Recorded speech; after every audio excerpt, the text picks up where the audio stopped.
1. Peserta didik dapat memahami betapa pentingnya kebersihan bagi kesehatan diri dan lingkungannya. 2. Peserta didik dapat menanamkan kebiasaan hidup bersih sejak dini. Yuk kita simak penjelasannya. Baik anak soleh dan soleha, kita langsung memasuki pelajaran 4, bersih itu sehat. Mari kita amati gambar. Pada gambar terlihat anak laki-laki sedang mencuci kakinya. Allah Subhanahu wa Ta'ala mencintai orang yang bersih dan suci. Sekarang kita ke bagian A, bersuci. Arti bersuci. Bersuci artinya menghilangkan kotoran. Badan, pakaian, dan tempat sholat harus bersih. Bersuci bisa menggunakan air. Bila tidak ada air, boleh dengan tisu atau batu atau juga daun. Macam-macam bersuci. Bersuci bisa dengan cara mandi dan juga istinja.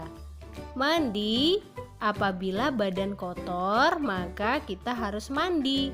Dengan mandi, badan kita menjadi bersih dan juga sehat. Kemudian istinja. Apa itu istinja? Istinja adalah membersihkan kotoran setelah buang air kecil atau buang air besar. Sekarang kita ke bagian B, tata cara bersuci. Yang pertama, cara mandi. Mandi dimulai dengan membaca basmalah. Bagaimana bacaan basmalah? Yaitu Bismillahirrahmanirrahim. Kemudian bersihkan anggota badan dengan air dan sabun sampai bersih. Setelah selesai, keringkan dengan handuk. Kemudian yang kedua, cara istinja. Setelah buang air kecil atau buang air besar, maka kita harus membersihkan dengan air, kertas, tisu, atau batu. Jika tidak ada, anak-anak juga boleh menggunakan daun. Nah, anak soleh dan soleha, kebersihan adalah pangkal kesehatan. Bagaimana cara kita agar menjadi sehat? Yang pertama tadi dengan cara mandi, kemudian juga bersuci, membersihkan badan kita dari kotoran-kotoran. Sekarang kita ke bagian C, hidup bersih. Bersih pangkal sehat, bersih bagian dari iman. Nah, yang pertama bersih badan. Bagaimana cara kita membersihkan badan? Dengan cara biasakan mandi 2 kali sehari. Kemudian sering-sering mencuci tangan agar tangan kita menjadi bersih dan terhindar dari kuman-kuman atau juga virus-virus. Kemudian dengan menggosok gigi dengan cara yang benar. Kita harus rajin menggosok gigi setelah sarapan pagi, kemudian juga sebelum tidur malam.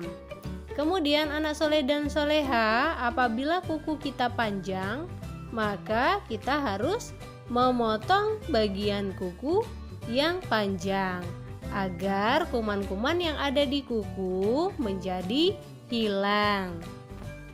Yang kedua, pakaian harus bersih. Nah, anak soleh dan soleha, pakaian yang kotor harus dicuci. Kemudian pakaian harus rapi.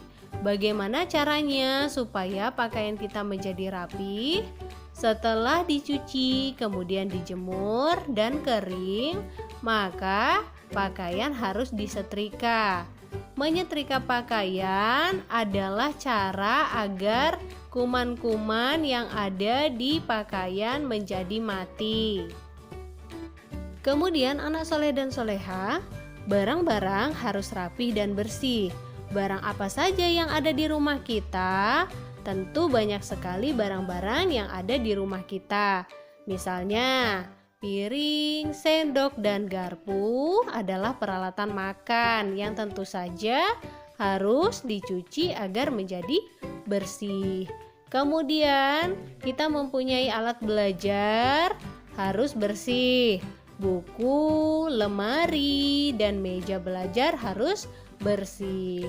Kemudian Lantai yang kotor dapat disapu dan dipel agar menjadi bersih.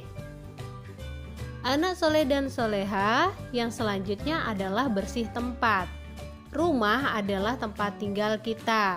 Supaya rumah kita menjadi sehat, maka harus disapu setiap hari.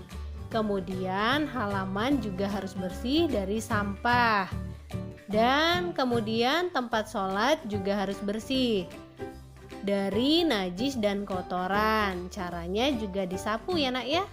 Dan selanjutnya tempat tidur kita. Setiap malam kita tidur, maka tempat tidur kita juga harus bersih dan rapi dengan cara rajin mengganti spray dan juga selimut harus sering-sering dicuci.